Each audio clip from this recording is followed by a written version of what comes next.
Welcome to the Real News Network. I'm Sharmini Perez coming to you from Baltimore.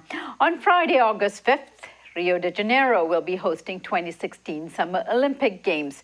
These Olympics have been mired with controversy. Tens of thousands of Brazilians recently protested against them because of the enormous cost and the amount of displacement the construction for the Olympics have caused. It is said that up to 77,000 people have been displaced from their homes because of the construction. Also, there has been some concern that venues might not be completed in time. At the same time, this will be one of the largest Olympics in history, with over 10,000 athletes participating and over 85,000 security forces protecting them from terrorist attacks, double the number of the London Summer Olympics in 2012. With us to discuss the politics and the controversies surrounding the Rio Olympics is Dave Zirin. Dave recently released a second edition of his book, Brazil's Dance with the Devil, the World Cup, the Olympics, and the Fight for Democracy. He's also a columnist for The Nation magazine. Thank you so much for joining us, Dave. Oh, it's great to be here. Thanks for having me. Before we go into the actual Olympics, Dave, let's talk about the politics in Brazil. As most people know, there has been an impeachment process underway, and President Dilma Rousseff is, of course, suspended, awaiting the decision of Senate committee that's processing her impeachment. And now, on Friday, charges had been laid against former President Lula as he's been indicted for obstruction of justice. So what's going on the political front? Yeah, I mean, what's going on is that this is no coincidence. I mean, the timings of both the attacks on Dilma, the impeachment of Dilma, and this indictment of Lula are all very interestingly timed around the Olympic Games, when the attention of the world is on Brazil. This is about a message being sent, I believe, to foreign investors, to international commodities markets, that investing in Brazil is, in fact, a good investment. Brazil is currently mired in its worst economic crisis in decades. I mean, some say in the history of the country. And this is all happening in the wake of unprecedented economic growth under Lula and then Dilma as well. And this has so clearly been timed around the crisis, around thinking that they could get international cash flows and investment back into the country if they show that they could bring the Workers' Party to heel. And what's so ironic about this is that the very laws that Lula is being prosecuted under are laws that he himself signed into the legislative history of the country for the purposes of fighting corruption, which has long plagued Brazil's politics. I mean, it's just very difficult to take any of this stuff seriously or look at it objectively, given how widespread we know corruption to be in Brazil and how it crosses all political parties. Now, David, this particular Olympics is got a whole lot of controversies piling up on top of each other. I mean, there are the issues of the demonstrations that are going on, pro-Rousseff, anti-Temer. What numbers are showing up, and how significant are they? The protests themselves, I mean, are actually much smaller than they've been in recent years. For example, in 2013, before the Confederations Cup, these anti-World Cup protests that took place around the country were significantly larger than the ones that we're currently seeing, largely because there's just a great deal of demoralization in the country. I mean, there is no politician right now in Brazil who holds any kind of a standing. And that's what's so cynical about this attack on the Workers' Party, is that what it's done is it's driven, and let's make no mistake about it, I think the Workers' Party set themselves up for this in many, many different kinds of ways that we could talk about if you like, including letting enemies of their program into their own cabinet as a way to showcase a kind of national unity, those very enemies who later testified against them and stabbed them in the back. But what it's done is it's driven a stake in the heart of the idea that democratic popular participation leads to change. So my last trip there, I was really struck by two things. And my last trip there was just in May. I was struck by both the protests that I did go to, how they were not connected to any formal political party, which is different than Brazil's history and, really the whole region's history. And I was also struck by the level of cynicism by people who were former activists who just felt generally disgusted, betrayed, cynical about the whole thing. And if they were not affiliated with any of the parties, what were the protests about? It's very interesting because, there's the old expression that nature abhors a vacuum. And in this case, the vacuum has been provided by people's demoralization with the Workers' Party and with class-based union politics, which have always dominated Brazil's left. So what I saw a lot more of were really protests that seemed very influenced by the Black Lives Matter movement in the United States. Now, Brazil, even though it's very similar to the United States in terms of its history of racism, police brutality, slavery, and all the rest of it, there's never really been like a mass Black freedom struggle in Brazil, or race being the leading edge for how people talked about politics and fought oppression.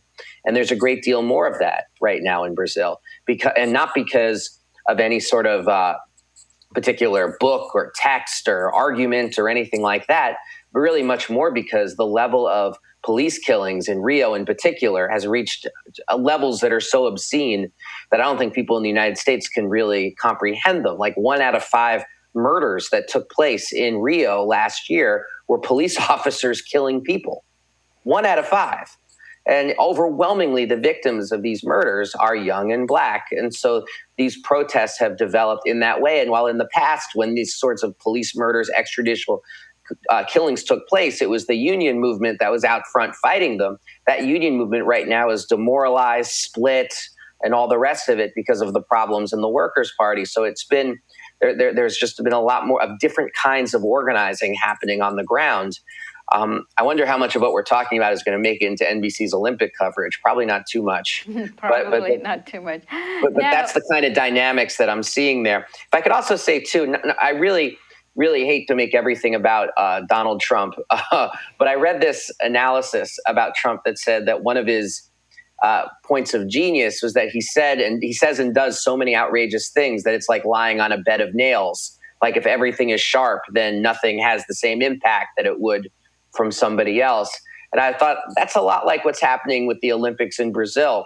It's like there are so many problems that range from the horrifying to the ridiculous that it's almost like if everything is a problem, then how do you really focus on the one thing that's the most important? So I find myself writing about things like skydivers who are trying to do Olympic stunts and their parachutes don't come out or get tangled up and they fall to their deaths, or the police killed the Olympic mascot, Juma the jaguar, because they didn't sedate it properly. And you get those stories that are mixed in with, oh, by the way, there aren't enough resources going into public health in the midst of the explosion of the Zika virus because they have to pay their Olympic bills. Now, speaking of the Zika virus, there's a lot of issues surrounding this particular Olympics, the Zika virus, the constructions, the stadiums not being completed. The bed of nails, that's what I'm saying. Yeah. So give us a sense of the magnitude of the issues that this set of Olympics are dealing with, and then is this unusual? That's the second part of your question, I think, is the most important question that's not being asked in certainly the U.S. media. And there is such a temptation. Maybe it's laziness, maybe it's corruption of corporate media. I'm not even quite sure what the diagnosis is, but there's this temptation to say the problem is Brazil, that Brazil is a dysfunctional society, that Rio is dysfunctional. And it's not to say that there's not truth to that. But when we look at it through that lens, what we also do is we let the International Olympic Committee off the hook. And we don't recognize that the problems that we're really talking about in Brazil, like forget about the individual crazy stories of jaguars and the rest of it. And you focus on the fact that the main issues are debt, displacement, and the militarization of public space. Well, that's something that affects every country. And I was for example, just annoyed that members of the Greek Olympic Committee, they put out this statement condemning the conditions in Rio as if we're not supposed to remember what conditions were like in Athens in 2004, as if that never happened. And as if the former Olympic structures in Athens now aren't being used as squatter settlements for homeless people.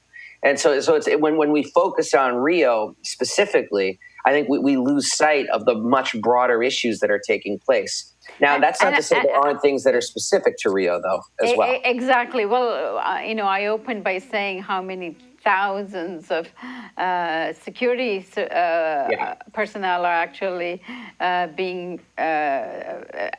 in Rio. Give us a sense of how serious that problem is, and are they expecting the terrorist attacks on the Olympics? Well, it's interesting because they certainly are vulnerable. I mean, and that's what's, I think, very scary about it, is that if one was of a mind to do some sort of attack from any political persuasion, this would be and make an international splash. It's tragic to say this, but this would be the Olympics to do it, because the security situation is kind of a mess. There's no real sense that anybody knows what they're doing. So they're trying to substitute for the fact that they really, Brazil has largely been terror-free despite all the crises in recent decades. So what they're basically they have no real experience or expertise in how to do this.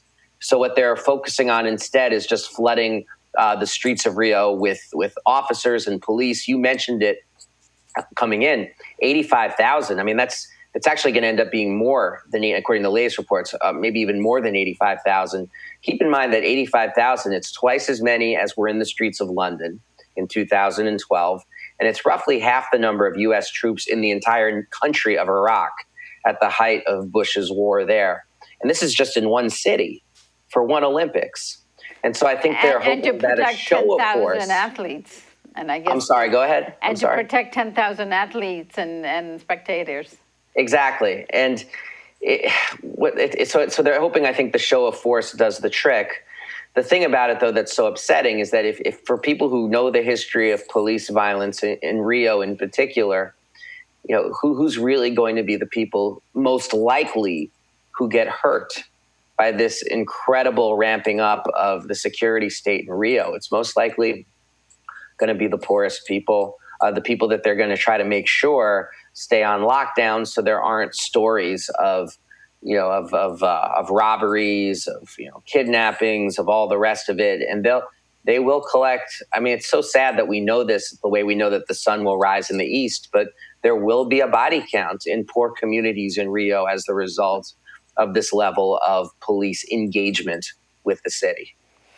Dave, we look forward to hearing from you when you get down to Rio, and I wish you all the best. Thank you so much, and thank you for everything you guys do at the Real News Network. And thank you for joining us on the Real News Network.